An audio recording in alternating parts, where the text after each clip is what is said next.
지금 이제 저희가 오늘 모시고 준비를 한 내용들은요, 내년부터 달라지는 여러 가지 환경들, 솔직히 말씀드려서 지금 이 주제를 가지고 거의 전국을 돌아다니면서 설명을 하고 있는데, 우리 여기 수성구잖아요. 수성구의 눈높이는 거의 강남급으로 생각하셔야 되거든요.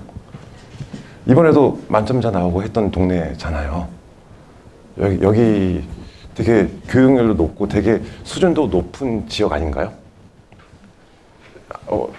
이렇게 부정적인 반응 나오시면 안 되는데, 거의 그래서 눈높이를 좀 많이 높여주셨으면 좋겠어요. 다른 지역에서 수성구를 볼 때는 뭐 대구를 몰라도 수성구는 아는 분들도 계세요. 그 정도로 여기도 뭐 서울의 강남급까지는 아니더라도 그 부분까지도 그 정도의 교육열을 가지고 있고, 여기에서 버틴다라는 거는 웬만한 특목고 수준이라고 생각하시면 좋을 것 같거든요. 사실상 그 생각 해보셨어요? 지금 애들 한참 고입 준비하고 있는데 여기에서 굳이 자사고 갈 필요 없잖아요. 저희도 자사고 안 보내요, 여기서는. 왜요? 이 근처에 고등학교들이 다 좋은데요? 여기 고등학교 얼마나 수준 높고, 근데 만점자가 자주 나오는 동네 중에 하나가 수성구예요. 우리 애가 만점이 안 나와서 그렇지. 그렇게 생각하시면서 이 지역에서 그러면 내가 어떻게 준비를 하고, 특히 초, 중 때 어떻게 준비를 해야지 여기에서 살아남을 수 있는지, 잘 버틸 수 있는지, 그리고 여기에 좋은 교육 환경을 우리가 최대한 활용할 수 있는 방안에 대해서 한번 고민하셨으면 좋겠는데, 오늘 전체적으로 드릴 말씀은 우선 결론적으로 말씀을 드리면요, 여기에서 버티는 힘을 어떻게 키울까를 먼저 생각하세요. 여기 애들은 김샘학원뿐만 아니라 되게 학원들 되게 많잖아요. 수학 준비가 되게 많이 돼 있어요. 그러다 보니까 기존의 현재 고1까지 학생들을 기준으로 봤었을 때 수성구 지역에서 제일 스트레스를 받는 것 중에 하나가 내신이었습니다. 그렇죠? 내신 등급 때문에 애들이 굉장히 스트레스를 많이 받았고, 최상위권이라고 불리는 친구들의 내신 성적도 1등급 때 중후반, 안 좋은 친구들은 2등급 때 초반까지 나오면서도 걔네들까지도 의학 계열로 준비를 하는 이런 분위기였었거든요. 2등급 되면 전교생의 11%까지가 2등급이에요. 그런데 뒤에서 설명드리겠지만 바뀌는 내신, 내년부터 바뀌는 내신에서는 5등급제로 내신이 바뀌면서 10% 학생들까지 1등급을 줘요. 그러면 이러한 변화 과정에서 이미 서울 쪽에서는, 서울 경기권에서는 어떤 일이 벌어졌냐면요, 특목고에 대한 관심도가 더 증가를 해서 지금 이미 마감된 학교들, 뭐 국제고 같은 경우는 지금 경쟁률 더 상승했고요. 지금 경기권 외고도 지금 경쟁률 계속 상승하고 있거든요. 우리가 특목 자사고를 안 보는 이유는 딱 한 가지, 내신 따기 힘들다라는 이유였었는데, 그게 어느 정도 완화가 된다라는 가정하에서 지금 그렇게들 움직이시는 것 같아요. 그러면 다시 결과론적으로, 그럼 우리가 준비가 잘 돼 있으면 수성구 지역도 훨씬 고등학교 가서 대입 실적을 만들기가 더 지금보다는 유리해진다라고 생각하시면 좋을 것 같고요. 그런데 유리해진다고 마냥 손 놓고 계시면은 가까운 대학을 갈 수밖에 없는, 이렇게 생각하시면서 오늘 제가 한 1시간 정도 진행할 것 같은데, 한번 쭉 정리해 드리고 나서 별도로 끝나고 나서 궁금하신 내용 있으시면 말씀해 주시면 좋겠습니다. 저는 이제 설명회만 하고 다니는 사람이라서 나중에 또 한번 말씀드릴게요. 자, 우선 크게 4가지로 생각을 해주세요. 내년부터 달라지는 형태, 크게 우선 2022 개정 교육과정, 교과서가 바뀌는 건데, 교과서가 바뀐다라고 했을 때도 너무 걱정 안 하셔도 되는 게, 부모님께서 배우셨던 내용에서 용어만 좀 달라지고 과목 명칭 정도가 달라진다 생각하시면 되고요. 더불어서 같이 움직이는 게 고교 학점제라는 명칭인데요. 이 부분에 대해서도 크게 걱정하지 않으셔도 되는 게, 이 두 가지가 같이 묶이는 거예요. 그러니까 이거를 실시하기 위한 방안이라고 보시면 될 것 같아요. 그래서 부모님 세대와 달리 우리 학생들은 자기가 과목을 선택하는 선택폭이 되게 넓어졌는데 앞으로 더 확대가 될 거예요. 자, 크게 걱정하지 않으셔도 되는 내용들입니다. 그런데 어떤 과목을 선택해야 될지 모르겠다라고 해서 그런 부분들에 이미 대학들에서 발표를 했어요. 우리 대학교 무슨 계열에 오기 위해서는 고등학교 때 이런 과목들을 들어주세요라고. 오늘 자료집에도 이미 서울대가 저번 11월 달에 이제 2028학년도 설명회를 했거든요. 그러면서 거기에 대해서 지금 현재 안을 제시를 해놓은 상태이기 때문에 앞으로 이러한 것들이 계속 발표가 됨에 따라서 우리 아이가 고등학교 2학년 올라갈 때, 3학년 올라갈 때 어떤 과목을 선택하면 좋을지는 그때 결정하셔도 되고요. 지금 많이 고민 안 하셔도 됩니다. 자, 그다음 현재 분위기 상황. 이거는 한 10년 갈 것 같죠? 자연계열에 대한 선호도와 강세, 이거는 계속해서 진행될 수밖에 없을 것 같아요. 요즘 공부 좀 잘한다 싶으면 다 뭐예요? 다 의대예요. 자기 꿈, 희망 있다는 거 없어요. 그냥 성적 잘 나오잖아요? 그냥 의대예요. 무슨 말이냐면요. 수시 준비를 하다가 뭐 다른 계열로, 뭐 공학 계열로 준비하던 친구가 수능 다 맞았어요. 그럼 어디 가요? 의대요. 지금 현재 분위기가 그래요. 그리고 올해 수험생들은 조금 혜택을 많이 보는 거죠. 올해 아주 큰 짓을 저질러 놔가지고 갑자기 대학교 하나만큼의 머릿수가 더 늘어났었거든요. 근데 내년도 어떻게 될지 모르겠어요. 그런데 어찌됐든 자연계열, 특히 의약학 계열에 대한 선호도가 굉장히 증가하고 있고, 이 동네 친구들도 마찬가지 공부 좀 하는 친구들, 조금만 저희가 상위권이다 싶은 친구들은 어지간하면 다 이쪽 생각을 하거든요. 그래서 여기에 대해서 또 말씀을 드릴 거고요. 우리 아이는 피를 싫어하는 친구들이 종종 있어요. 걔네들을 자연계열 쪽으로 빠지는데, 여기는 사실 영재학교나 과학고가 되게 좋거든요.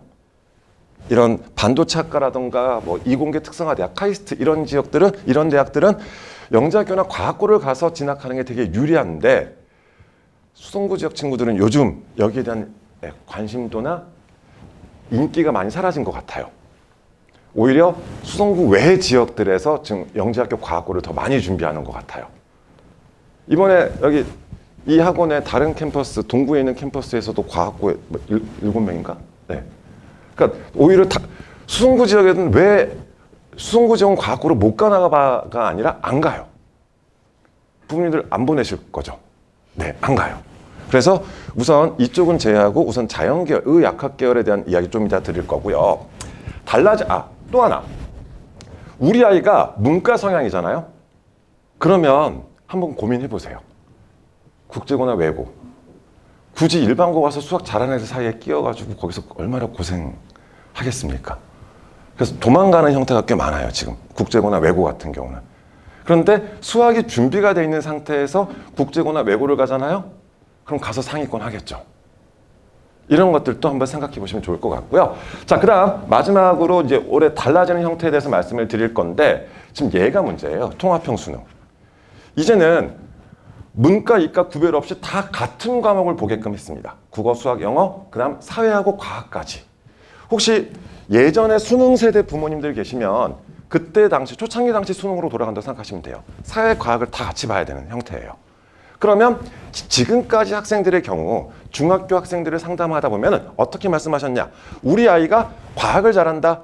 그러면은 그냥 이과, 혹은 우리 아이가 사회를 되게 좋아하고 막 이러면 문과, 이렇게 생각하셨는데 이제는 그러시면 안 돼요. 우리 아이가 중학교 때 사회를 잘하잖아요. 그럼 과학을 그 수준까지 끌어올리셔야 되고요. 우리 아이가 과학을 잘했던 친구예요. 그럼 사회를 어느 정도 밸런스를 맞춰주셔야지. 수능에서 사회 50점, 과학 50점 해서 100점 만점으로 탐구 영역을 별도로 치게 됩니다. 이제 한 과목이 삐끗하면은 힘든 상황이 돼버렸습니다. 자, 그 다음 내신은 5등급제로 달라질 거고요. 그 다음 얘와 더불어서 지금 이런 의학학 계열 선호도 이런 것들과 더불어서 지금 올해 초에 갑작스럽게 대학들의, 교육부에서 대학들에게 자율전공을 더 확대시켜라라고 해서 이제는 계열 단위 모집들이 되게 많아진 이런 방향에서, 그러면 이제 중3 이하의 친구들이 어떻게 준비하면 좋은지, 자, 여기에 대해서 말씀을 드릴 건데요.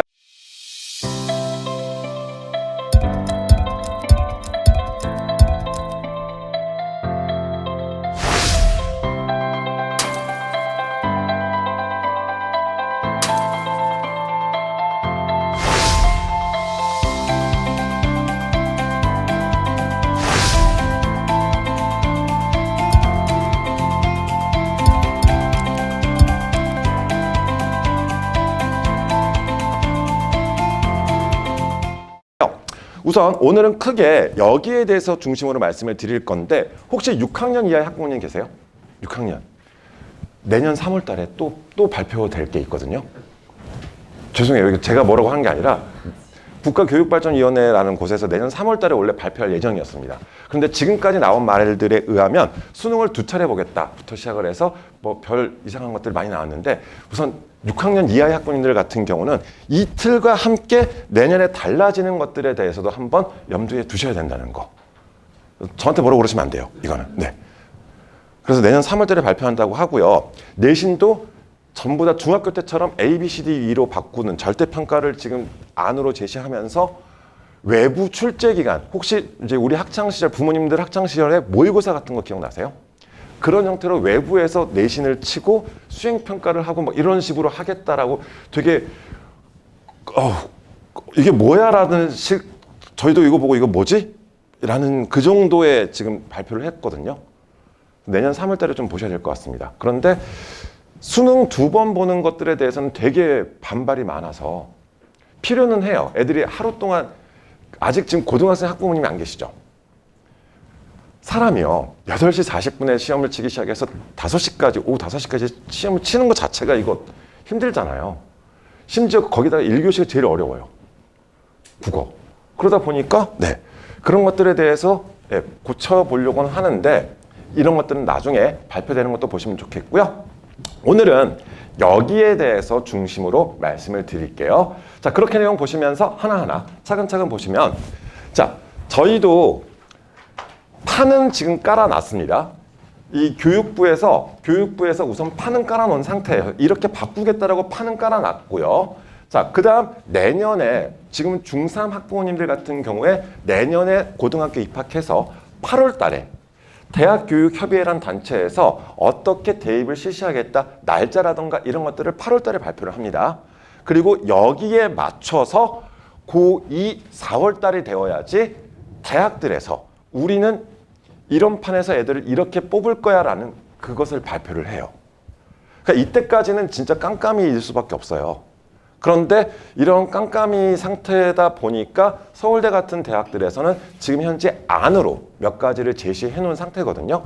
뒤에서 설명드리겠지만 굉장히 크게 달라지는 판이기 때문에 이렇게 대학들에서 아마 애들을 어떻게 뽑겠다, 여기를 좀 관심 있게 봐주셔야 될 것 같고요. 그리고 나서 1년 뒤에 최종적으로 고3 4월달, 5월달이 됐을 때 요강들, 우리 이제 실질적으로 몇 명을 어떻게 뽑겠다는 요강이 발표가 됩니다. 이걸 보여드리는 이유는, 자, 교육과정이 바뀌고 뭐가 다 달라지고 막 되게 복잡하는데 여기저기서 지금 이제 설명해 오실 정도면은 되게 교육에 관심이 많으신 거잖아요. 특히 요즘 유튜브도 많고 그러다 보니까 사람들이 되게 막 이상한 말들을 많이 해요. 그럼 이게 정말 맞는 것 같고 막 이러실 수 있는데 흔들리지 마시라고요, 지금.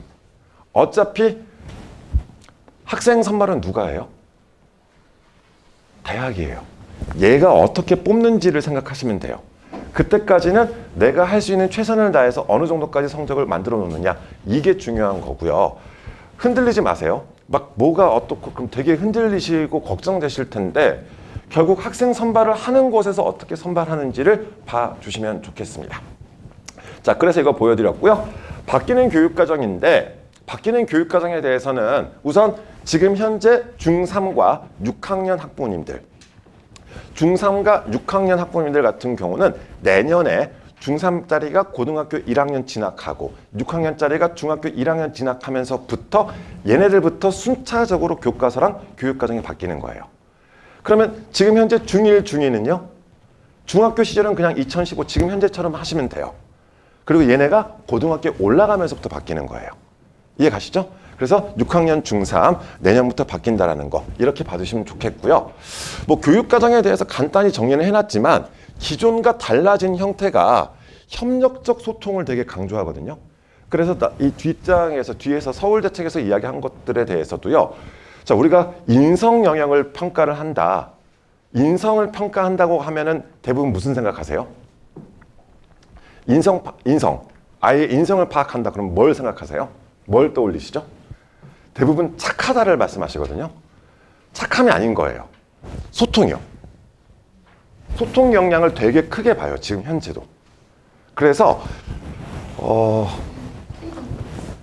착하다라는 것을 강조하다 보니까 애들이 막 하는 게 친구 도와주고 막 이런 것들 많이 쓰는데 오히려 조별 과제나 수행 평가 과정 속에서 협력적인 소통을 얼마나 잘 하고 있는지,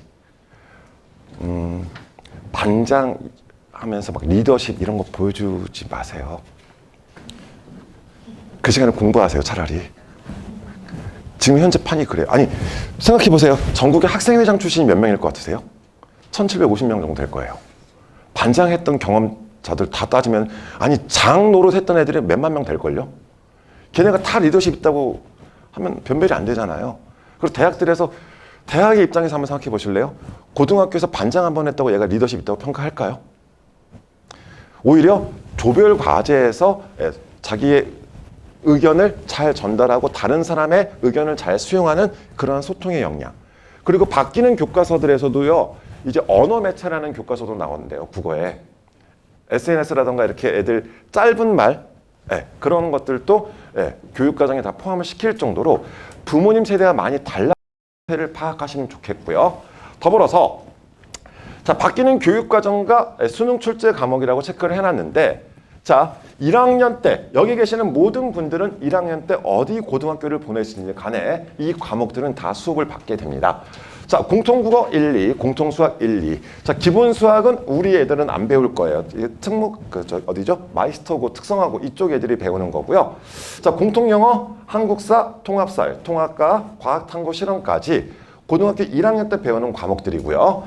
자, 빨간색으로 체크해 놓은 과목들은 수능 과목들입니다. 이제 수능에서는 1학년 때 배우는 과목 중에서 한국사와 통합사회, 통합과학이 수능 시험 범위에 들어가 있고요. 자, 국어에서는 화법과 언어, 독서와 작문, 문학 이 세 과목이, 자, 수학에서는 대수, 미적분, 원, 확통인데, 아까 앞에서 원장님도 말씀하신 것 같은데 지금 현재 교육과정의 수 1이 대수고요. 그냥 이름만 바뀐다고 보시면 돼요. 수2가 미적 원이에요. 그냥 이름만 바뀌는 거예요. 그 다음 확통, 지금 문과 애들이 치는 거거든요.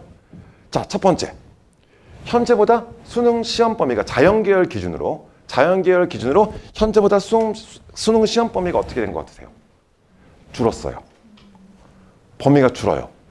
그러면 범위가 줄면 어떻게 될까요? 컷은 높아지겠죠. 자, 원점수 기준으로 100점 만점인데, 수학이 100점 만점인데 대략적으로 현재 88점, 올해도 역시 미적분 선택한 학생들 기준으로 원점수 88점이면 1등급이 나왔었어요. 매년 거의 88점 수준이거든요. 기하가 한 90점대가 나올 때도 있었지만 거의 88점이 1등급 컷이라고 생각했었을 때 그것보다 살짝 높아질 확률이 높아지겠죠. 왜요? 같이 이제는 선택 과목 3개로 쪼개지는 것이 아니라 다 같이 보고, 두 번째, 자연계열 애들 기준으로 수능 시험 범위가 줄어들었기 때문에 지금 자연계열 애들은 거의 확통은 내신용으로 많이 하고, 애들 표현대로 내신 자연계열 상위권 친구가 내신 과목으로 확률과 통계를 선택하잖아요. 그럼 양민학살하러 간다고 표현을 해요. 수학 잘하는 애가 확통 내신 들어가면 문과 애들 죽이러 가는 거잖아요. 지 등급 달라고. 그러니까 그 정도로 애들이, 그러면 부모님들 생각하셨을 때 지금 확통에 대해서 막 고민 스트레스가 아니라 수 1, 2를 많이 돌려두시면 훨씬 더 수월하지 않겠습니까? 수학 전문 김쌤의 새로운 온라인 수학 완전 학습 시스템 레스포스가 나가신다.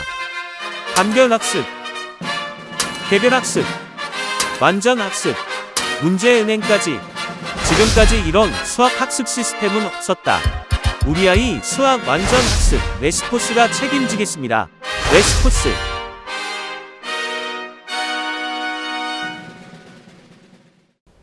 자, 수학 시험 범위가 줄어드는 건 확실해요. 자연계열 기준으로. 그 어렵다는 미적이라던가 기하 이런 것들에 대해서 이제 내신 과목으로 빠지는 거고, 얘네들은 수능 안 봐도 되거든요. 그러면 공부량이 줄어들겠다. 그러면 우리도 다른 것들을 더 많이 해야겠다가 아니라 컷이 높아질 것을 생각하세요. 지금은 4점짜리 3개 틀린 애들까지는 살아남아요. 1등급. 이제 2개까지로 92. 지금 현재 수능 말고 예전 수능에서 우리 친구들이 대부분 92 전략을 폈거든요.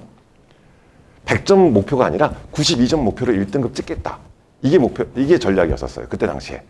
다시 92점 정도가 컷이 될 확률이 높아집니다. 그래서 더불어서 뒤에서 또 드리겠지만 지금 작년부터 또 진행됐던 게 킬러 문항을 배제하겠다가 있었죠. 진짜 왜 92 전략이었냐면 그 4점짜리 킬러 2개를 공부하는 시간을 투자할 바에 그냥 나머지를 다 맞추는 전략이었었거든요. 그런데 이제 그 엄청난 킬러를 손을 안 대도 돼요. 킬러를 배제하겠대요. 그랬는데도 불구하고 우리 친구들은 꼭 2개씩 틀려요. 왜냐하면 킬러를 배제하는 대신에 애들이 어려워하는 문제가 조합 문제거든요. 한 문제 안에 여러 가지 개념들이 들어가 있는 이 문제를 되게 어려워했었어요. 그런데 이제 대부분의 친구들이 손을 댑니다. 왜? 해볼만 해요. 그런데 시간이 오래 걸려요. 진짜 시간 오래 걸리게 그렇게 문제를 만들어 놨어요. 되게 교묘하게. 그러니까 누구나 수학을 중상위권 이상 준비했던 친구들은 손은 댈 수 있어요, 이제. 맞추지는 못해요. 손은 돼요. 뭐지? 예전엔 손도 못 댔어요. 그거 아세요? 수학 혹시 시험 시간 몇 분인지 아세요? 지금 수능? 똑같아요. 우리 애들도 수능은 100분 동안 봐요. 수학. 30문제 나와요. 최상위권 친구들은 항상 시간이 부족했어요. 최상위권은. 시간이 부족해요. 검산 이런 거 할 시간도 없이 시간이 항상 부족해요. 진짜 거의 딱 떨어져요. 최상위권이. 상위권부터는 시간이 남아요. 왜요? 더 이상 할 수 있는 게 없거든요. 중위권 친구들은 어떨 것 같으세요? 1시간 가까이 자요. 예체능 우리 하위권 친구들은요. 중간에 못 나오잖아요. 자다가 일어났는데도 시간이 남아서 그림 그리잖아요. 그래서 인터넷에 보시면 시험지에 그림 그려진 건 다 수학이에요. 얼마나 불쌍해요. 국어 시간에 진 다 빼고 나서 이제 수학 해볼까 했는데 더 이상 할 수 있는 게 없어서 잤는데 일어났는데 아직도 애들 풀고 있어요. 그래서 이제 그림 그리고 막 이렇게 하다 보니까 그게 지금 수학이거든요. 최상위권은 그러니까 지금부터는 상위권 애들도 시간이 부족해지는 거예요. 내가 해볼 수 있거든요. 그런데 혹시 남학생들 우리 이제 저학년들이니까 고등학생들은 이미 늦었거든요. 걔네들은. 죄송해요. 중학생 이하의 남학생들 혹시 계시면 첫 번째 말씀드리고 꼭 전달하고 싶은 게 지 글씨를 지가 알아볼 수 있게끔 쓰게끔 해주세요. 이게 자 이거 생각하시면 돼요. 별도의 연습장이 없어요. 수능은. 시험지에 풀어야 돼요. 그런데 아까 말씀드렸다시피 한 문제 안에 여러 개의 계산들이 들어가고 조합을 하다 보니까 지 풀이를 지가 몰라서 답을 못 찾아요. 이거 되게 커요, 이거. 그래서 풀이 과정을 잘 쓰는 연습. 아까 막 오답 이야기도 하고 하시던데 하루에 한두 문제라도 풀이 과정을 줄 쳐진 노트에 쓰는 연습 좀 시켜주세요. 하루에 한두 문제면 돼요. 이거 되게 커요. 언니 이거. 남학생들은 글씨에 대해서 되게 저도 말씀 많이 드리거든요. 얘네들 이게 익숙하지 이게 익숙하지 않잖아요. 그런데 이미 지금 초등학생, 중학생들 부모님들은 애들 수행평가 답안지를 못 보셔서 이렇게 되게 웃으실지 모르겠는데요. 애들 마침표 못 찍는 거 아세요? 답안지 작성할 때 마침표를 못 찍어요. 구호체로 끝나요. 무슨 말이냐면요. 그렇게 생각함 뭐 이런 거 이것도 차라리 괜찮은데 그럼 물결 표시로 끝내는 애들 있잖아요. 답안지를 쓸 때. 그럼 수행평가 점수가 잘 나오겠습니까? 애들 저술형 평가 답안지 보셨을 때 애가 점수가 왜 이럴까? 이 생각을 하셨을 때 그걸 생각해 주세요. 애들 마침표 못 찍어요. 그러면 중학생들은 시키시기 좀 힘드시겠지만 초등학생은 좀 강압적으로 하루에 한 페이지라도 필사 같은 거 좀 시켜주세요. 소설책도 괜찮고 아무 책이나 다 괜찮아요. 왜냐하면 마침표를 좀 찍게끔. 이거 되게 필요한 것 같아요. 우리 아이 여학생이니까 괜찮아 이런 분들은 여학생 같은 경우는 한 가지 색으로 글씨 쓰는 연습 좀 시켜주세요. 그러니까 알록달록도 중요한데 서술형 답안지 쓸 때 보면은 그러니까 지가 중요한 표시를 따로 체크를 못 하잖아요.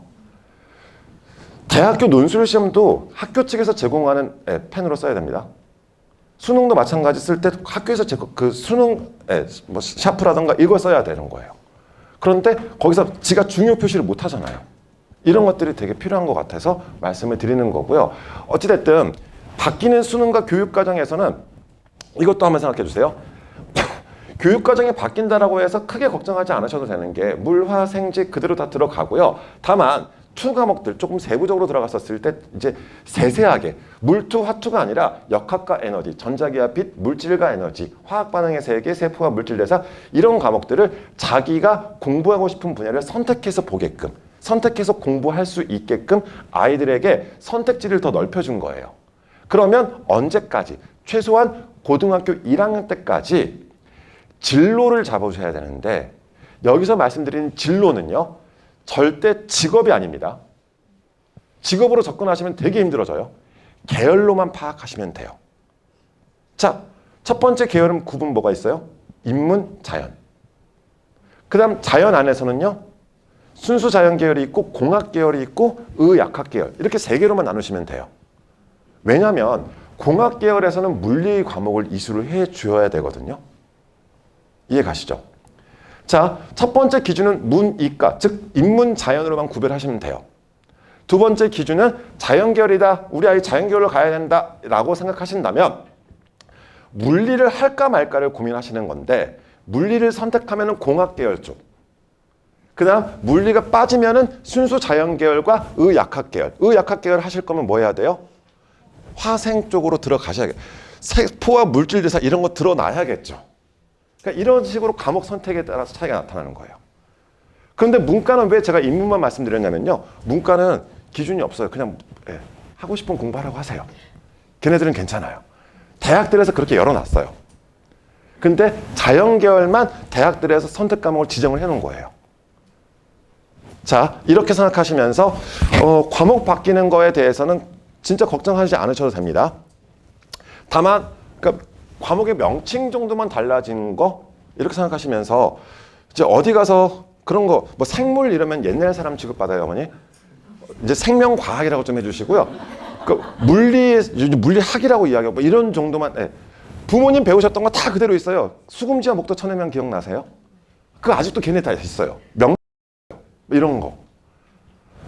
교과서가 달라지지 않습니다. 아이들이 배워야 할 내용들은 정해져 있습니다. 그런 상태에서 자, 통합학 안에 이제 이런 내용들을 다 포괄적으로 들어가겠다라고 이야기하거든요.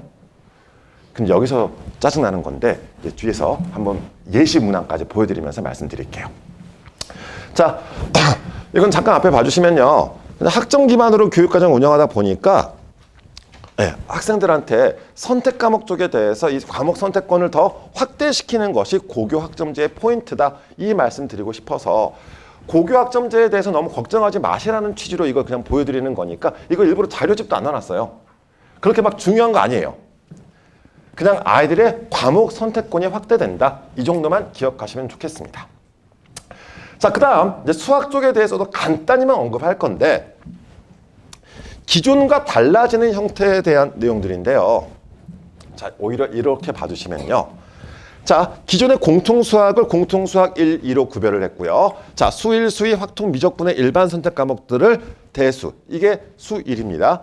자, 수2가 미적 1으로 교과목 이름이 달라졌고요. 확통 들어갔고, 자, 일반 선택이 내신 숫자 등급이 나오는 과목이거든요. 거기에서 심지어 미적분도 뺐어요, 지금. 그러면 여기 계시는 중3 이하의 친구들은 기존의 교육과정의 수1, 2를 얼마만큼 잘 해두느냐가 되게 중요해지는 거예요. 자, 그 다음 진로 선택 같은 경우로 지금 미적2도 넘어갔고 자, 미적분이 진로 선택으로 넘어가면서 진로 선택은 숫자 등급이 나오지 않고 ABC가 나오는 과목이라고 생각하시면 돼요. 그럼 지금보다 수포자는 줄겠죠. 누구나 해볼 만한 과목처럼 느껴질 거예요, 수학이. 자, 그런데 아까도 말씀드렸지만 포기가 없어지는 대신에 줄어드는 대신에 오히려 점수 컷은 살짝 높아질 것이다 라고 생각해 주시면 좋겠습니다. 더불어서 자, 제가 말씀드려도 잘 안 믿으시는 분들이 계시더라고요. 그래서 지금 현재 공통수학이요. 그냥 공통수학 1, 2로 쪼개졌어요. 이게 그 내신 성적 산출하려고 하다 보니까 이렇게 그냥 과목을 분리시켜서 1학기 때 공통수학 1, 2학기 때 공통수학 2를 나가게끔 해놓은 거고요. 자, 그래서 공통수학 1에 경우의 수하고 이제 행렬을 신설한 정도, 이 정도만 달라졌다라고 봐주시면 좋겠고요. 자, 수일 같은 경우가 그대로 갔죠. 대수로 넘어가면서 지수함수, 로그함수, 상학함수, 수열 그대로 교육과정 똑같이 들어갔고, 수투 역시 미적원으로 그대로 넘어갔습니다. 함수의 극한과 연속, 미분, 적분 그대로 내용 똑같아요. 바뀌지 않았습니다. 이렇게 생각하시면 좋겠고, 확률과 통계 같은 경우에 대해서도 자, 순열과 조합 쪽에서도 오히려 원순열 삭제되고 통계만 조금 더 집어넣는 이러한 형태로 달라졌다. 지금과 크게 달라지는 게 없다라고 봐주시면 좋겠습니다. 자, 그러면 이러한 교육과정의 변화와 함께, 이것 역시 자료집이 없는데 저는 어차피 사교육 쪽에 있다 보니까 아이들이 공부를 잘하면 좋죠. 공부를 잘하면 좋지만 우선 목표가 뭐예요? 목표는 대학 가려고 하시는 거 아닌가요? 그런데 대학도 대학 나름이잖아요. 특히 수성구 지역에서 눈높이 더 높으시잖아요.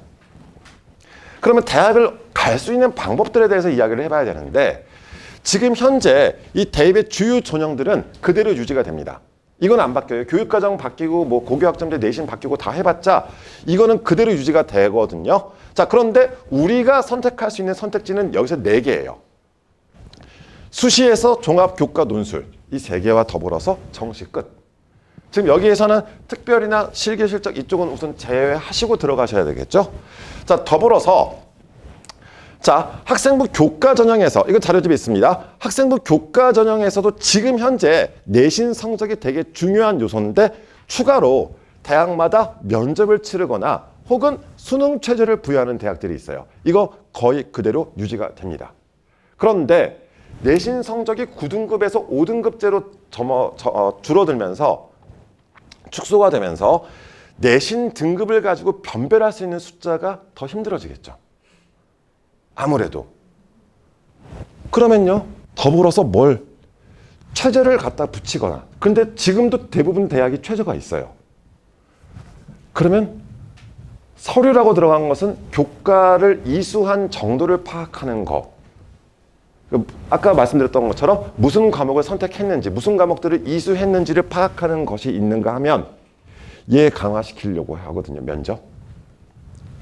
면접이요.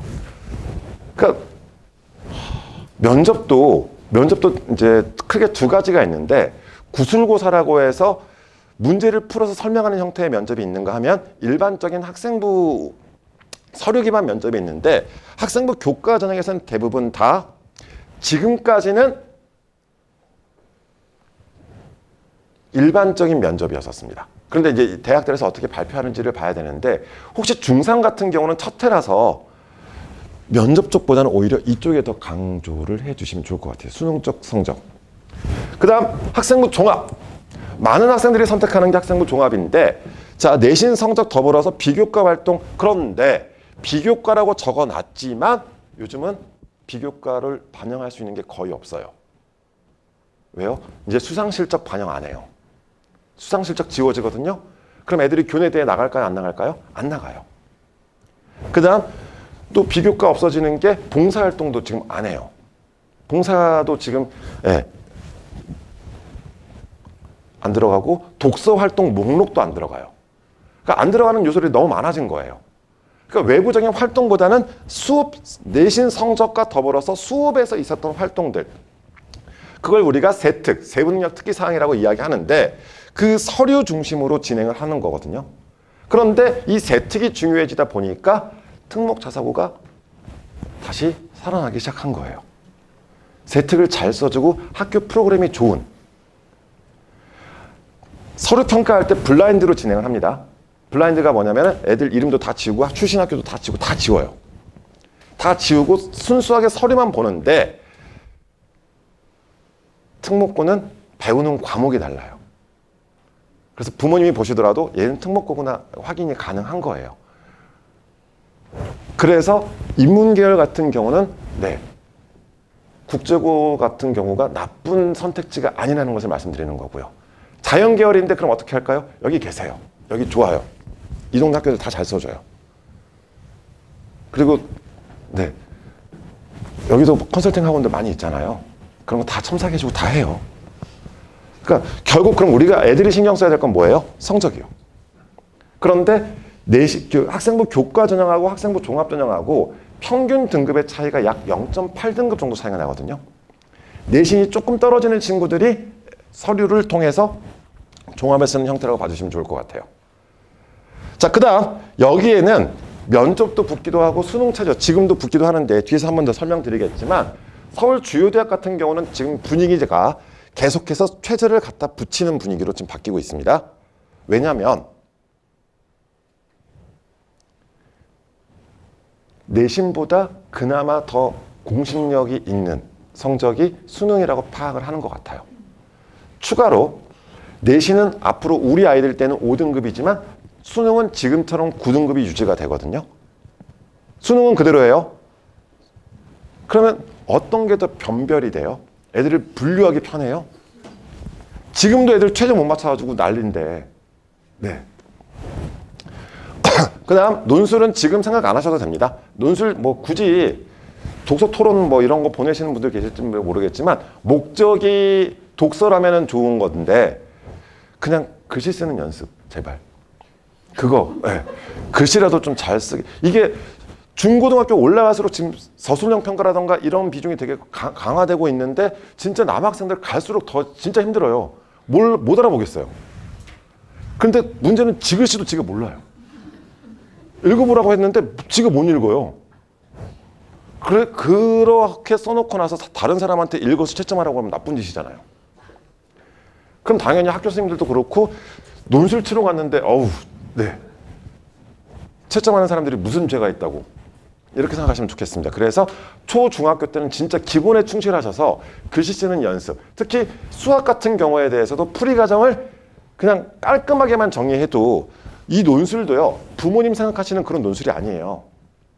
요즘 자연계열은 대부분 다 수리 논술만 진행이 되는데 수리 논술 같은 경우는 수능 4점짜리 문제를 풀이 과정을 잘 쓰는 이런 형태로 풀어내요. 뭐 엄청난 사고력, 어떤 논제를 주고 이런 것도 아니에요, 요즘은. 그러니까 부모님 자제분들을 너무 과대평가하지 마세요. 네. 되게 낮아졌어요, 예전보다. 그래서 논술 같은 경우도 보통 주요대학 논술이 언제 있냐면요. 수능 목요일 날 치고 나서 그 주 주말에 주요대학 논술 다 있어요. 토요일, 일요일 날. 준비하고 안 가요. 그냥 수능 풀었던 그 가닥으로 가서 잘 쓰고 나오면 돼요. 막 학원 엄청나게 보내시고 그러지 않으셔도 된다는 거 말씀을 드릴게요. 자, 이렇게 내용 보시면서 우리 아이들 우선 수시 쪽에 대한 준비가 필요하다는 거 말씀을 드릴 거고요. 아직 중학교 이하기 때문에 이 정시 쪽에 대해서는 생각하지 않으셨으면 좋겠고, 이 동네 특성 중에 하나가 많은 학생들이 1학년을 다녀보고 나서 자기는 정시파라고 주장하는 친구들이 나타나거든요. 정시파, 나중에 이거 꼭 기억해 주세요. 그래서 우리 아이가 고등학교 올라갔을 때 똑같은 현상이 벌어진다면 모의고사를 한 번이라도 다 마저 오라고 하세요. 그럼 넌 정시로 갈 수 있다라고. 그 전까지는 정시파 없다라고 생각하시면서 준비시켰으면 좋겠습니다. 이렇게 내용 봐주시고요. 그러니까 그거 다시 한번 말씀을 드리는 게 지금 중학교 3학년 부모님들께서는 다 경험하실 거예요. 우리 아이가 중학교 때까지는 다 A 받고 성적도 잘 나오고 했는데 고등학교 1학년 딱 올라갔어요. 첫 번째 중간고사 치고 집에 오면 어떻게 돼요? 부모님한테 다 이야기할 거예요. 엄마 나 정시로 대학 가야 될 것 같아 라고 이야기할 거예요. 왜냐하면 중학교 때랑 달라지는 게 고등학교는 점수를 갖다가 절대평가를 하는 것이 아니라 등수로 끊어내기 때문에 문제를 어렵게 출제를 해요. 특히 빡센 학교일수록 문제를 어렵게 출제를 합니다. 평균 점수를 낮춰요. 그래야지 애들을 줄을 세울 수 있잖아요. 점수가 중요하지 않아요. 등수가 중요하지. 그래서 첫 번째 딱 집에 왔을 때 채점하고 나면요, 자기 역사상 최악의 점수가 나오는 게 정상이에요. 그런데 그럼 그걸 만회할 생각을 하지 않고 애들은 뭐래요? 집에 와서 나보다 잘 봤을 것 같은 애들의 이름을 써봐요. 그럼 내가 몇 등 정도지? 그게 중요하지 않거든요. 어차피 그거는 30% 정도의 비중만 차지할 뿐이지 기말고사와 수행평가를 통해서 한 명이라도 제껴야 되는 상황인데 등수가 중요한데 지 점수 가지고 부들부들 거리고 있어요. 그리고 스스로 포기를 해요. 그리고 다른 길을 자꾸 찾아봐요. 자꾸 편한 길을 찾으려고 해요. 그거는 막으셔야 됩니다. 부모님들도 흔들리면서 야 그럼 정시로 갈까? 정시는 더 힘들어요. 그렇게 생각하시면서 준비시키셨으면 좋겠고요. 자, 그 다음 계속해서 자, 이제 내신 5등급제로 달라지는 건데 이거는 좀 한눈에 보시라는 뜻으로 이렇게 해놨습니다. 지금 바뀌는 5등급제고요. 이제 현재 9등급제인데 그냥 이렇게 생각하세요. 이건 수능, 이건 내신. 내신과 수능, 자 어떻게 구별되는지를 봐주시면 좋겠고요. 자, 바뀌는 형태에서는 내신에 대해서는 많이 스트레스를 받지 않으셨으면 좋겠는 게 3분의 1, 3분의 1까지가 상위권이다라고 생각하세요. 그 다음 중위권, 다시 하위권 3분의 1. 쉽게 상, 중, 하로 나누어진다 생각하시면 돼요. 근데 저희가 지금도 대입을 준비시킬 때 상, 중, 상하로 나누거든요. 상위권, 중위권, 하위권 똑같이 분류를 하는데 그 안에서 상, 중, 상하로 나눠서 이렇게 구별을 했었는데 거의 그렇게 떨어진다고 보시면 돼요. 자, 그런데 눈으로 보여지는 내신 등급은 어때요? 더 좋아지겠죠. 이제 구자가 없잖아요. 지금 현재 5등급이면 그래도 중간이네라고 하는데 이제 바뀌는 애들은 5등급이면 어우 씨 어떻게 하지? 이게 되는 거거든요. 숫자에 대해서 그나마 조금은 심리적으로 여유가 생기는데 그래도 마지노선은 3까지는 봐두세요. 특히 이 동네에서는. 어떻게든 3 안으로만 들어오게끔. 그래야지 평균 등급 자체가 우리 아이가 고등학교 3학년 1학기 때까지 대략 30여 과목을 배울 거예요. 숫자 등급 나오는 게. 다 1 뜨면 당연히 좋겠지만 힘들어요. 특히 이 동네에서는. 1등급이 있으면 3등급도 있어요. 그럼 뭐가 돼요? 2등급이 되는 거예요.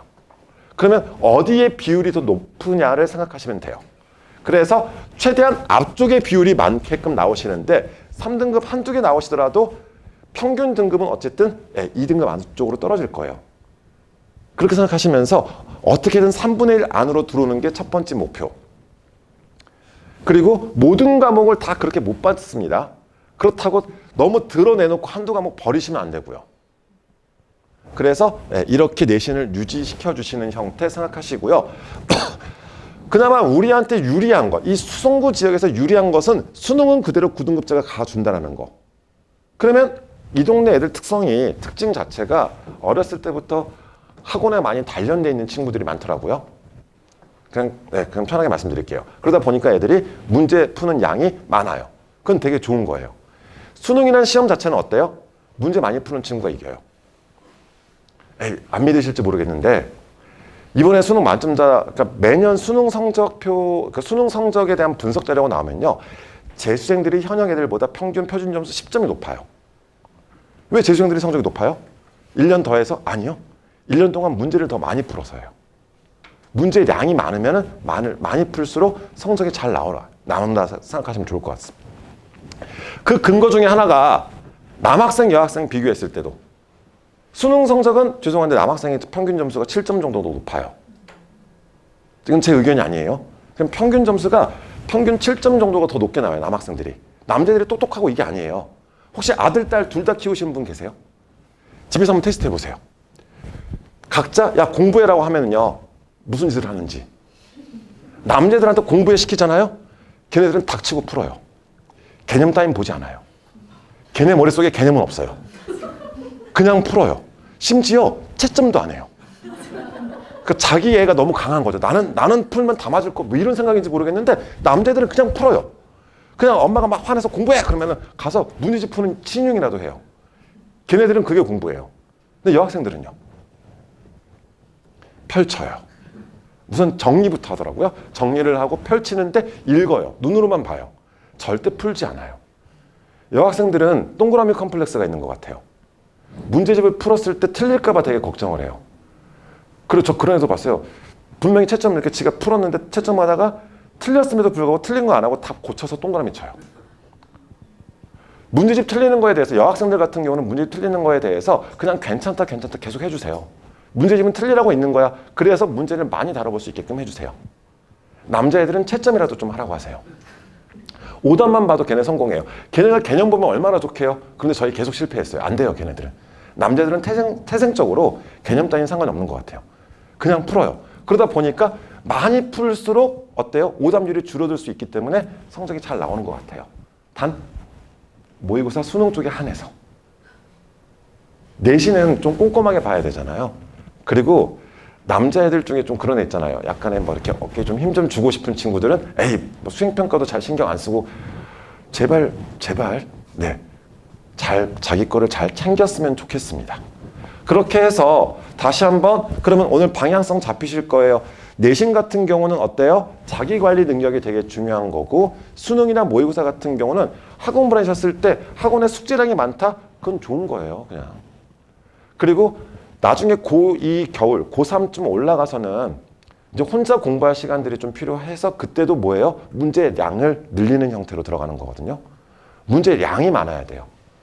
수능 쪽은. 이렇게 접근하시면 좋겠습니다.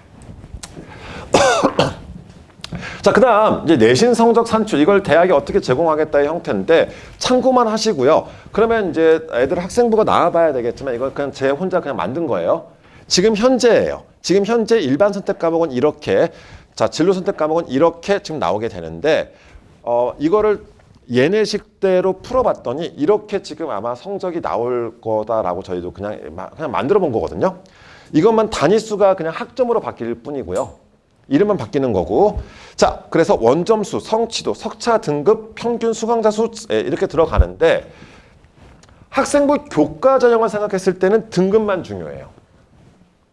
학생부 종합 전형에서는 등급과 더불어서 나머지 것들에 다 특히 A를 그 학교에서 그 과도하게 A를 주는 것을 방지하기 위해서 지금 해놓은 거거든요.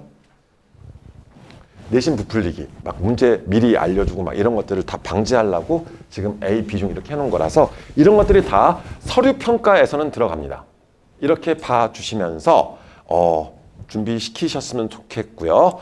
자, 이제 더불어서 학생부 종합전형에 대해서도 간단히만 언급을 해드릴 건데, 자, 여기서는 말씀드릴 게 학업 역량을 요즘 더 강조를 하고 있다는 게 첫 번째고요. 두 번째, 진로 역량 쪽에 대해서는 오늘 적어도 제 설명회를 들으시는 분들은 이것만큼은 딱 생각하고 가셨으면 좋겠어요. 전공 적합성이라는 표현 이제 쓰지 않습니다. 심지어 올해 성균관대학교 대학교 설명회에서 뭐라고 프린트가 나왔냐면요. 뭐라고 보여줬냐면 전공 적합성의 시대여 안녕이라고 표현했어요. 전공 적합성을 강조하지 마세요. 직업을 강조하지 마세요. 직업을 강요하다 보면, 직업을 쓰다 보면요, 나중에 틀기도 힘들 뿐더러 요즘은 자율전공제도 확대가 됐어요. 그런 와중에 우리 애만 뭐하러 좁혀놔요? 그냥 공학 계열로 넓혀두세요. 공학 안에서도 기계, 전자 분야 얼마나 근데 굳이 뭐하러 벌써 좁혀놔요? 그리고 대학을 가는 공식적인 목표, 이유가 뭐죠? 공식적인 거. 그 공식적인 것은 우리가 더 공부하러 간다고 표현하거든요. 그러니까 대학에 가서 이걸 더 공부하겠다라는 거지. 즉, 뭐 카이스트나 이런 데요. 아니면은 요즘 자율전공 확대가 되면서 1학년 때는 기초학부로 들어가서 2학년 때 과를 선택을 해요. 그때 선택하라고 하세요. 지금 굳이 직업 선택하지 마세요. 그리고 만약에 이제 아이들이 그냥 엄마 나 뭐 할까 했을 때 그냥 아무거나 다 하라고, 엄마 나 의사 할까? 하라고 하세요, 그냥. 그럼 뭐 해야 돼요? 수학 좀 많이 해. 엄마 나 외국어나 할까? 하라고 하세요. 그럼 뭐 시켜야 돼요? 수학 좀 많이 시켜놔야 돼요. 왜요? 수학 가지고 지금 수능 줄이 세워지잖아요. 영어는 수능 절대평가예요. 이거 생각하시면 돼요. 아이의 꿈과 상관없어요. 아이가 뭘 하도 엄마 나 뭐 할까? 라고 했을 때 그냥 아무거나 하라고 하세요. 어차피 그거 못해요, 지금. 우리 아이가 지금 직업을 중3 기준으로 직업 선택했을 때 10년 뒤에나 이게 첫 취업을 하죠. 그때 그 직업이 살아있을지도 모르잖아요. 초등학교 선생님 하고 싶은 애들이 요즘 다 없어졌잖아요. 왜요? 지금 서울도 초등학교 없어지고 있는데요. 그런데 자기는 초등학교 선생님이 꿈이래요. 우선은 하라고 하세요. 근데 그럼 뭘 해야 돼요? 수학. 그러다 꿈이 언제든지 바뀌어도 상관없어요. 꿈은. 장래 희망? 뭘 해야 될지 모르겠어요. 그럼 그 아이는요, 공부하기 싫은 거고요. 그 다음 직업에 대한 관심이 없는 거예요. 그냥 그런 친구들한테는 꿈을 찾을 때까지 수학시키세요. 그러면 지가 뭔가를 가지고, 나 그럼 차라리 이거 할래라고 가지고 와요. 그럼 그래, 그거 해라고 하세요. 아이 꿈 상관없어요. 뭐 아이가 그럼 농업연구원을 하고 싶대요. 하라고 하세요. 어쨌든 농업 빼면 연구원이에요. 그런데 연구원이 되기 위해서 뭐가 필요해요? 농업이든 뭐든, 수학. 왜냐하면 대학을 가야 되잖아요, 지금. 이해 가시죠? 아이의 꿈 따위는, 그러니까 아이의 꿈은 존중하지만 거기에 대해서 부모님 흔들리지 마시고요. 외교관 하고 싶대요. 어우, 요즘 외무고시도 없어지고 이제 외교관 후보자 선발 시험 이렇게 들어가서 막 하고 있는데 당연히 좋은 대학 가야겠죠. 판검사 하고 싶어요. 요즘 로스쿨 가야 되는데 역시나 그래도 이름 있는 대학으로 가주는 게 로스쿨도 빠지기 편하겠죠. 그럼 이름 있는 대학들은 대부분 다 수학이 되게 중요한 요소인데 제발 아예 꿈에 부모님이 흔들리지 마세요. 그 다음 자꾸 직업을 정하라고 하지 마세요. 연예인 빼곤 다 하라고 하세요. 그러니까 연예인 하고 싶다는 친구들한테는 그냥 거울 보여주시면서 네, 그건 말려주시고요. 그런데 요즘 연예인도 어때요? 대학을 가요. 그렇잖아요. 우선 대학 가서 결정하라고 하세요. 네가 진짜 하고 싶으면 대학 가서 거기서 연기를 하든 뭐라든 하라고 하세요. 이렇게 봐주시면 좋겠습니다. 그래서 제발 진로 쪽에 대해서는 직업 X라고 생각하셨으면 좋겠고요. 자, 어떤 직업이든지 상관없이 우리의 목표는 우선 부모님들이 서포터를 해주실 수 있는 가장 좋은 건 역시 대학 보내시는 거잖아요. 어디 급의 대학까지 보낼 수 있을지 그렇기 때문에 제가 수학이라고 말씀드렸던 겁니다. 이렇게 이해하셨으면 좋겠고요. 그 다음 이제 과목들이 되게 중요하다고 말씀드렸지만 이제 뒤에서 보여드릴게요. 이거는 그냥 참고만 하시고요. 이제 학생부밖에 없다라는 거. 이제 외부 서류 같은 것도 없고 무조건 학교 생활 충실도가 되게 중요하기 때문에 좋은 고등학교를 가는 것도 되게 선택지가 필요한 거거든요. 자, 그런데 이 동네는 고등학교가 다 좋기 때문에 저는 어디든. 그러면 다 좋아요. 그럼 어디를 가야 될까요? 집 가까운데요. 동선도 생각하시고, 거리도 생각하시고, 아우 애들 고등학교 올라가면 지가 진짜 유세 떨잖아요. 뭘 했다고 피곤한지 그냥 집 조금만 멀어도 막 하고 그리고 죄송한데 부모님이 다 태우러 다니시잖아요. 가까운 게 좋죠. 그래서 동선 생각해서 고려하시고 그게 아니라면 이 동네는 고등학교 다 좋아요. 그리고 이런 상황에서 굳이 내신 딸라고 매각으로 빠지실 필요도 없겠죠. 이제 이해 가세요? 그런데 우리 아이가 문과를 갈 예정인데 문과 쪽으로 진짜 방향을 잡았는데 수학 준비가 그렇게 많이 안 돼 있어요. 그러면 국제고급은 한번 생각해 보세요. 왜냐면 진짜 이 동네 애들 수학 잘해요. 나는 문과 갈 건데 굳이 여기 와가지고 밑에 깔릴 필요는 없잖아요. 이것도 하나의 전략이 될 수 있습니다. 그거를 제외하고는 여기서 버티는 방법 진짜 학교 다 좋아서 말씀드리는 거고요. 자, 이번에 서울대학교에서 발표한 내용이 이게 표지예요. 그냥 표지만 보여드릴 거고요. 그 내용은 정리를 해놨는데 이번 11월 달에 2028학년도 대학 신입학생 입학 전형 주요 사항 안으로 우선 발표를 했습니다. 자, 그러면서 자료집에는 보시면은 왼쪽에 수시, 오른쪽에 정시라고 해놨는데 지금 수시에서는 면접이 다 더 강화되는 형태로서 지역균형 선발 같은 경우는 아시다시피 전교 1, 2등에 대해 선발하는 형태. 전교 1, 2등이 지원해 학교당 2명. 근데 지금 수시에서 3명까지 확대를 시킨다고 하거든요. 이제 지균 3명 받을 수 있어요. 그런데 자, 지균에서는 서류평가 3배수 들어간 뒤에 면접으로 여기서의 면접은 원래대로라면은 서류 기반 면접이었었는데 자, 이렇게 면접 유형을 더 강화시키겠다라고 발표를 했습니다. 그러면 창의적 문제 해결 면접, 융합적 과제 수행 면접, 분석적 주제 토론 면접. 죄송한데 이 면접 같은 경우는요. 특목고 애들이 더 유리해요. 왜요? 수업 자체가 토론 발표 수업이잖아요. 일반고 애들을 그럼 연습시키려면 어떻게 하냐면요. 자, 혹시 지금 의대 관심 있으신 분들도 계시잖아요. 그러면 우리 애기들 때 이거 많이 시켜주세요.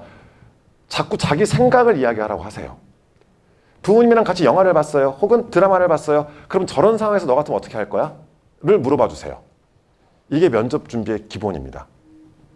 상황 면접이에요. 지금 MMI 같은 경우가 특정 상황을 주고 나서 그 상황에서 너 같으면 어떻게 할 거지? 이런 것들을 물어보는 형태의 면접이거든요. 의대 면접에서 그런 것도 있었어요.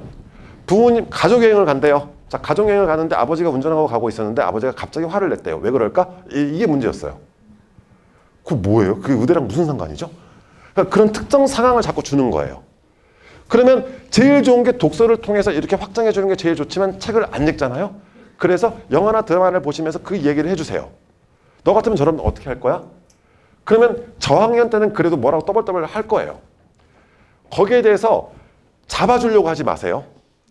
부모님이 지적을 하시는 순간 더 이상 말을 안 해요. 참으셔야 됩니다.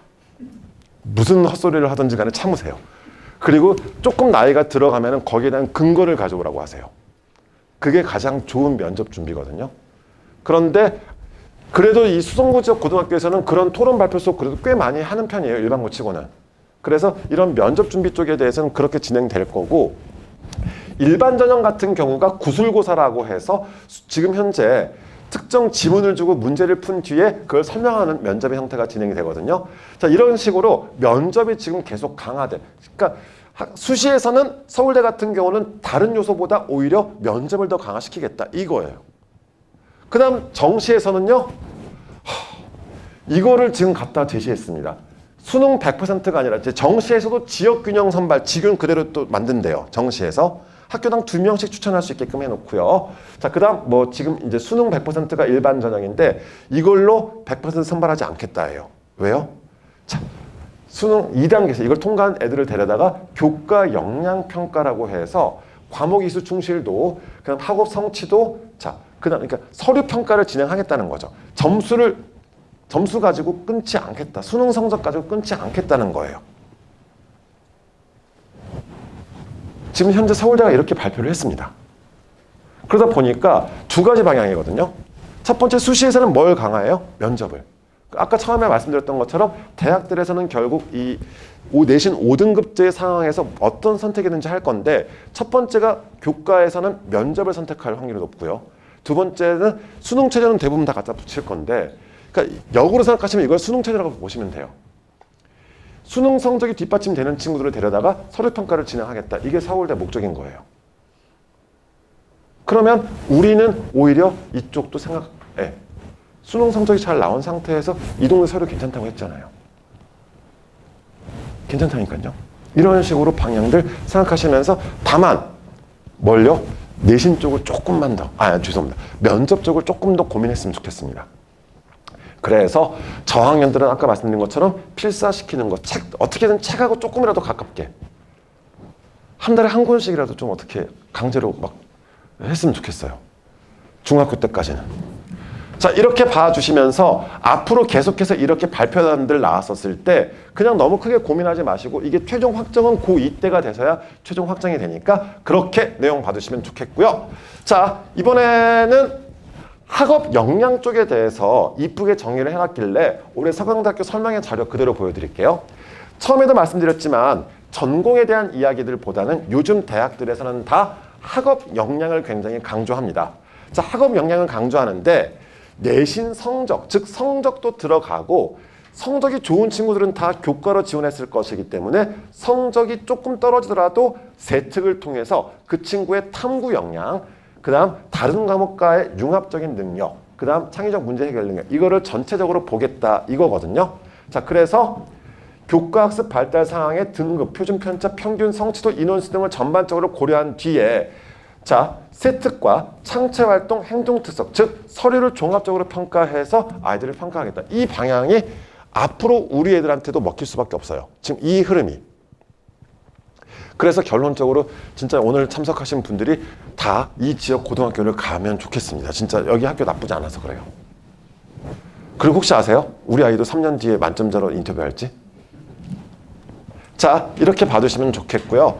자, 그 다음 이제 뒤에 참고 자료로 아까 선택 과목이 되게 중요하다고 말씀드렸는데, 지금 현재 인문계열 중에서 이렇게 전공 관련 교과 영역을 발표한 가장 높은 대학교가 동국대예요.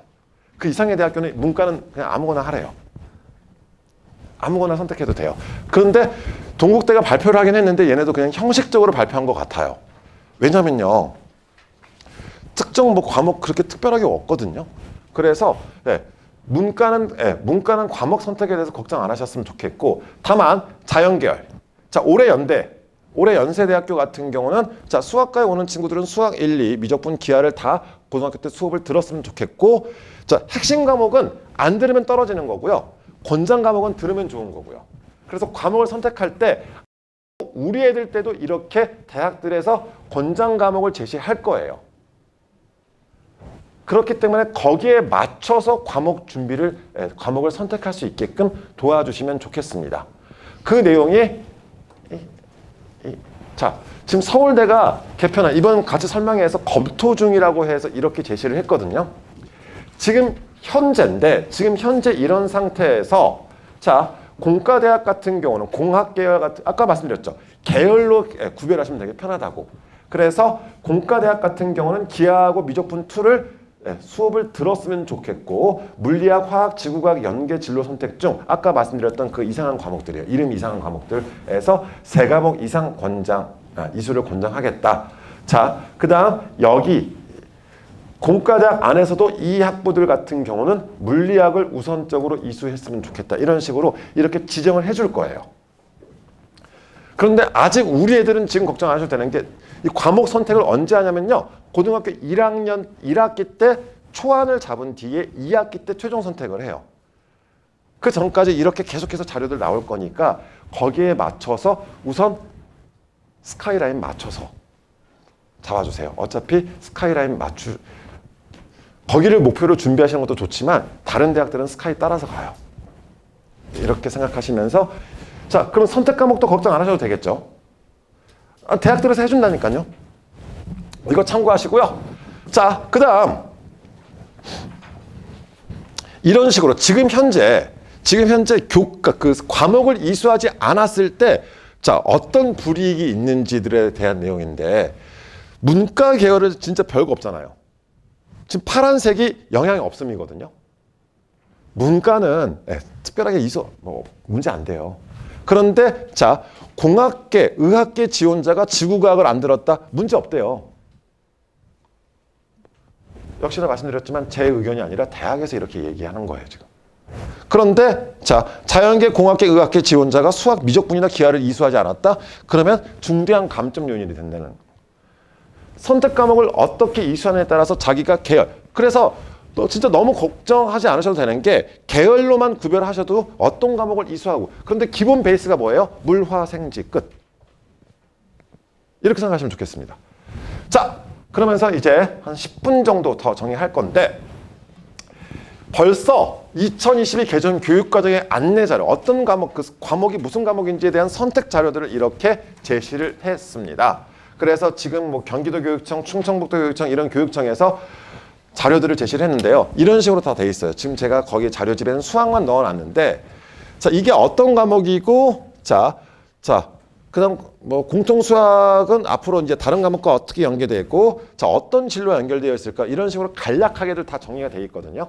그래서 인터넷 검색창에다가 2022 개정 2022 선택 과목 그러면은 한 4-5권 지금 있을 거예요, 벌써. 그렇게 해서 한 번씩 이거는 부모님들도 참고하셨으면 좋겠는 게 그래도 뭐를 배우는지 정도는 대략 알고 추천을 해주시는 게 좋을 것 같아서요. 그 정도만 참고하시면 좋겠고요. 그러니까 이거는 제 카페거든요. 제 연락처예요. 제 연락처고 제 카페인데 그냥 나중에 궁금한 거 있으시면 문자 남겨주시면 제가 늦어도 하루 안에 답장을 드릴게요. 진짜 설마 이런 것까지 물어봐도 되나 싶을 정도도 괜찮아요. 어차피 누군지 몰라요, 저는. 네. 그냥 문자 보내시면 제가 늦어도 하루 안에 답장을 다 드리거든요. 그래서 아무거나 물어보셔도 돼요. 그리고 진짜 하루 안에 답장 다 해드려요. 그리고 이거는 제가 개인적으로 운영하는 카페인데 가입하시고 나서 등업 게시판에다가 이렇게만 남겨주시면 그냥 등업해 드릴게요. 저는 되게 되게 못 돼가지고요. 제가 아는 사람만 잘 됐으면 좋겠거든요.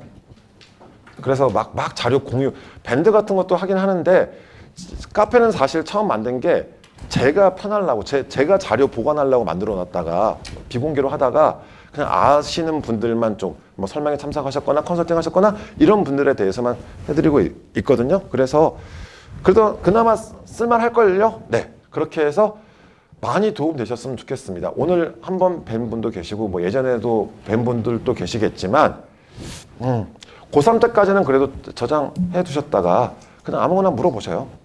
그리고 대구에는 그래도 자주 오는 편이니까 그렇게 해서 도움 되셨으면 좋겠습니다. 자, 그 다음 수능 쪽에 대해서 간략하게 말씀을 드릴게요. 지금 현재 수능과 달라지는 수능. 자, 그런데 달라지는 것은 변화사항은 보시면은 선택 과목이 폐지된다 정도밖에 없어요. 나머지는 9등급제 그대로 유지가 되고 아까 어머니 영어 말씀하셨는데 영어는 절대평가라서 사실 뭐 문제가 될 수도 있겠지만 지금 현재 상태에서는 절대평가는 당연히 등급이 잘 나올 거라 생각할게요. 100점 만점 중에 90점 이상 1등급, 80점 이상 2등급 이렇게 자, 난 자격증이다라고 생각하시면 되거든요. 한국사 50점 만점에 반타작만 하시면 문제 없어요. 그리고 문제 어렵지 않습니다. 한국사 같은 경우는 그럼 고등학교 교과서만 읽어도 반타작을 할 수 있을 정도로 되게 쉽게 출제를 해요. 대신 한국사는 필수 과목이라서 한국사를 수능을 보지 않으면 수능 성적표가 안 나와요. 그냥 그 정도만 기억하시면 되고요. 자, 첫 번째 1교시가 국어거든요. 그런데 국어가 부모님 생각하시는 것보다 국어가 발목을 많이 잡아요.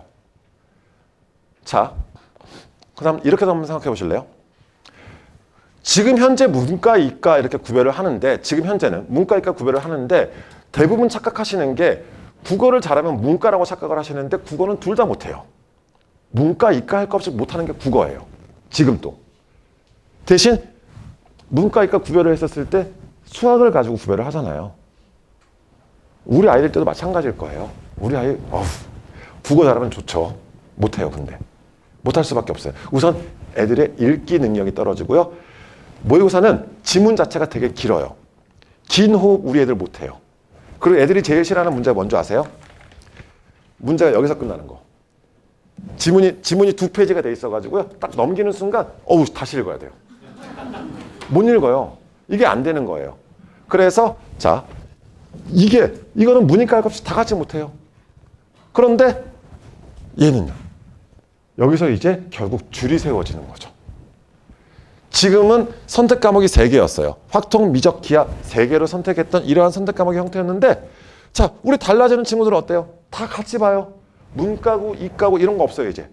전국의 수험생 42만 명, 올해 기준으로 44만 명이 다 같이 봐야 돼요. 그러면 자, 이렇게 정리해 보실래요? 영어는 절대평가, 국어는 다 같이 못해요. 그러면 애들이 변별되는 게 뭐예요? 한국말인데 다 같이 못해요. 진짜 이건 다 같이 못해요. 이거는 책 많이 읽은 친구들이 그나마 유리한데 애들이 책을 안 읽었잖아요. 그래서 막 학원도 보내시고 하는데 국어는 그래도 한국말이라서 한 8개월 정도 시간과 비용 투자하시면 성적 나와요. 그런데 한계치가 좀 있어요. 아기 때 책 많이 읽혀두시고 중학생들은 어휘책, 국어 어휘책들이 있거든요. 혹시 서점 가서 이렇게 보시면 중학교 때는 보통 제가 꿈틀 많이 추천해드려요. 꿈틀 1등급 어휘력 1, 2, 3이 있는데 학년이라고 생각하지 마시고 그냥 1부터 풀리세요. 그냥 레벨이라고 생각하시고 이게 한 달 정도 걸리더라고요. 이거 애들 시켜보고 말씀드리는 거예요. 우리 애들은 어휘책들도 되게 국어 어휘책들 되게 많은데요. 우리 애들한테 읽으라고 주잖아요. 곤욕스러워요. 애들 못해요. 근데 애들을 푸는 건 그나마 괜찮거든요. 그래서 푸는 문제집 형태로 돼 있던 게 그 꿈틀 1등급 어휘력 1, 2, 3 이거 딱 풀리시고 그 다음 고등과정에서는 마더텅에서 나온 1등급 어휘력이라는 책이 있어요. 그러니까 차라리 어휘 공부를 책 안 읽죠. 포기하시고요. 어차피 독서 안 돼요, 애들. 그러면 어휘 공부를 시켜야지 그나마 사람처럼 한국 사람처럼 비슷하게 읽을 수는 있어요. 푸는 거는 연습이 필요해서 그렇고요. 그 다음 이게 끝나고 나면은 자, 2교시가 수학입니다. 근데 수학은 전국 44만 명이 역시 한 줄로 세워지는데 이거는 아까도 말씀드렸지만 풀 수 있는 문제가 있고 없는 문제가 있고. 자, 수학 구조 한번 말씀을 드릴까요? 혹시 수학 아까 30문제 나온다고 말씀드렸죠? 그런데 이 수능 전체 문제 중에서 수학만 4점짜리 문제가 있어요. 나머지는 다 2점과 3점짜리 문제만 있어요. 수학만 4점짜리가 있어요. 자, 30문제 중에 2점짜리 문제가 몇 개 나올까요? 2점짜리. 전체 30문제 나옵니다. 100점 만점이에요. 2점짜리 문제 몇 개 나오게요? 2점짜리면 어때요? 되게 쉬운 문제겠죠. 몇 개 나올까요? 3개요. 2점짜리 3개 나옵니다. 3점짜리 문제 기본 문제겠죠. 14개 나옵니다. 그럼 우리 아이가 기본에 충실했어요. 오우, 축하드립니다. 다 맞으셨네요. 48점 나왔습니다. 그 다음 4점짜리가 13개가 나와요. 그래서 기본에 충실한 뒤에 4점짜리 13개 중에서 내가 몇 개를 더 맞출 수 있느냐에 따라서 결국 내 위치가 정해지는 거거든요. 지금 현재도 88점까지는 미적분 기준으로 88점까지는 1등급 컷 떠요. 그럼 3개 틀리면 된다는 거죠. 13개 중에서 10개를 맞추면 1등급인 거예요. 그런데 8개를 맞추잖아요. 그럼 2등급 컷인 거예요. 80점대. 그 다음 72점이 3등급대거든요. 72점 컷이. 그러니까 결국 4점 단위로 계속 떨어지잖아요. 88, 80, 72. 4점짜리 문제를 몇 개를 맞추느냐에 따라서 내 위치가 결정이 돼요. 그러면 전략 우선 쉬운 문제를 다 맞추는 방향 첫 번째. 2, 3점짜리를 다 풀어서 맞추기.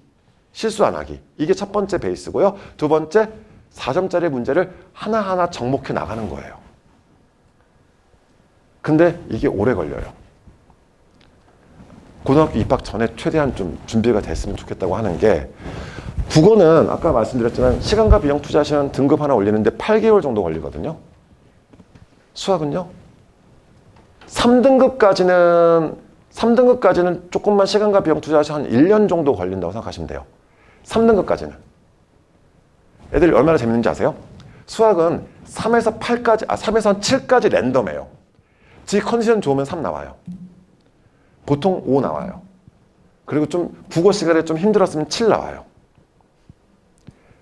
그런데 하고 나서 상담할 때는 다 수학 3등급이래요. 3까지는 그냥 나와요. 왜? 다 같이 비슷하거든요, 애들. 그런데 3에서 2 올라가는 게 첫 번째 힘들어요. 그 10% 애들이 워낙 준비가 잘 돼 있는 친구들이거든요. 그런데 내가 2등급을 받으려면 어떻게 해야 돼요? 그 중에 한 명을 끄집어 내려야 돼요. 걔보다 더 많이 해야 된다는 이야기잖아요. 얼마나 힘들게요? 전쟁이 나거나 아프지 않은 이상은, 식중독이 돌지 않는 이상은. 그 다음 2까지 결국 만들었어요. 그럼 2에서 1을 올라가는 거는요. 4%인데. 전국에 17,000명 정도인데.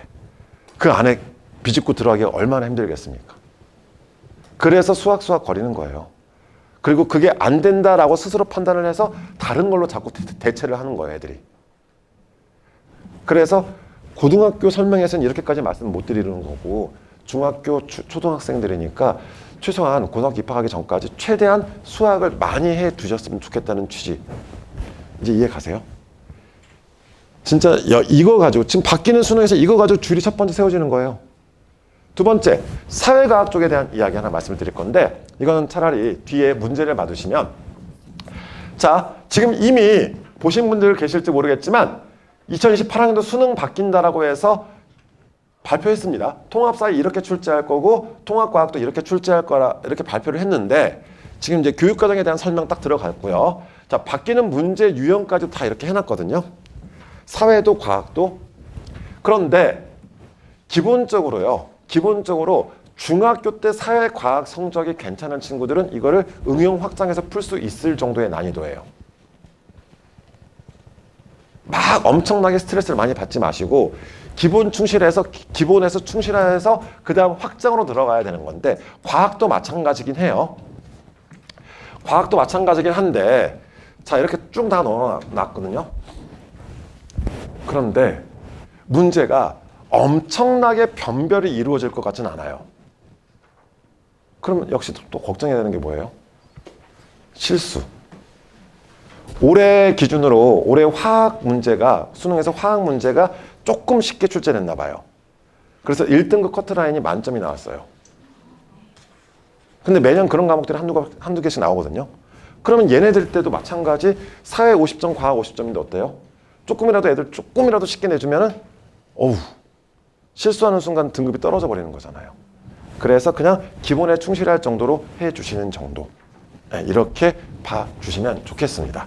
자, 이렇게 내용 말씀드렸고요. 자, 오늘 긴 시간 되게 고생하시는데 수시에서도 수능은 중요하다는 거 하나 더 말씀을 드리면 지금도 이렇게 수시에서는 등급, 이게 수능 성적표인데 등급을 바탕으로 해서 수능 최저 학력 기준을 충족해야지 교과든 종합이든 논술이든 진행이 되고 있습니다. 우리 우선 기본적으로 경북대 같은 경우가 2합 5거든요. 2개 영역 합 5. 국수, 영, 탐 한 과목 중에서 2합 5가 경북대학교 일반적인 형태고요. 자, IT대학이라던가 공과대학 이런 데들은 수학 포함해서 2합 5예요. 그런데 2개 합 5 정도야 라고 생각하실지 모르겠지만 죄송한데 많이들 못 맞춰요. 그리고 2합 5를 무시하시면 안 되는 게 중앙대 경희대급의 논술이 2합 5예요. 2개 합 5. 어떻게 그걸 못 맞추지라고 생각하실지 모르지만 못 맞춰요. 그래서 어떻게든 자 지금 우리가 지금 고등학생이 아닌 입장에서 초중학생의 입장에서는 그러면 2합 5 수학 포함해서 2개 합 5를 맞춘다는 것은 수학 4 영어 1도 되거든요. 그러면 어떻게 생각하셔야 돼요? 와 영어 1을 맞춰야겠네가 아니라 지금 준비할 여력이 있었을 때는 수학을 조금은 최대한 여유를 만들어 두셔야 되지 않겠습니까? 두 번째, 자 고대 같은 경우는 내신으로 뽑는 교과 전형은 3개 합 7. 그런데 고대 학업 학생부 종합 전형인데요. 이건 4개 합 8이에요. 빠지는 거 없어요. 이제 국수 영탐 4개 다 잘해야 돼요. 그럼 이 정도도 가능하겠고, 자 이런 식으로 4합 8짜리에 존재한다는 거. 그다음 그 중에서도 좀 빡센 반도체 공학이나 이런 데 같은 경우는 4합 7. 자 그다음 우리 의학계열 관심 있으신 분들, 의학계열 같은 경우는요. 제가 여기 빼놨는데 그냥 3개 합 4예요. 국수, 영탐, 심지어 탐구도 2개 평균, 지금 현재 2개 평균이거든요. 그리고 심지어 경복대 같은 경우는 과탐이 필수예요. 힘들어요. 이게 3합, 3개 합 4. 그럼 이걸 맞추려면 고2 때까지 112를 유지해야 돼요. 국영수를. 그래서 아까 말씀드렸지만 모의고사 쪽도 신경 쓰셔야 된다는 거, 그리고 모의고사 성적, 수능 성적은 문제를 최대한 많이 다뤄보시는 게 유리하다는 거, 이렇게 말씀을 드리면서 이거 올해 고대 설명회 자료인데 수능 최저 충족률은 어때요? 거의 그냥 절반 정도라고 보시면 돼요. 고대급도 최저 맞춰야 된다. 이거 굉장히 크게 봐주셨으면 좋겠습니다. 자, 이제 마지막 정리해 드릴게요.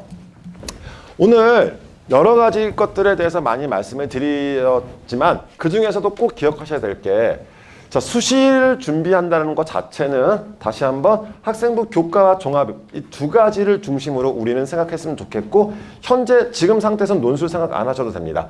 자, 교과 전형과 종합 전형 다 마찬가지. 내신 성적도 중요하지만 서류와 수능 성적, 그 다음 면접, 이 3가지가 앞으로 관건이 될 것이고, 심지어 정시에서도 이제 아까 말씀드렸던 것처럼 서울대가 교과 이수 현황, 교과 학업 성적 이런 것들을 반영하려고 한다라는 거.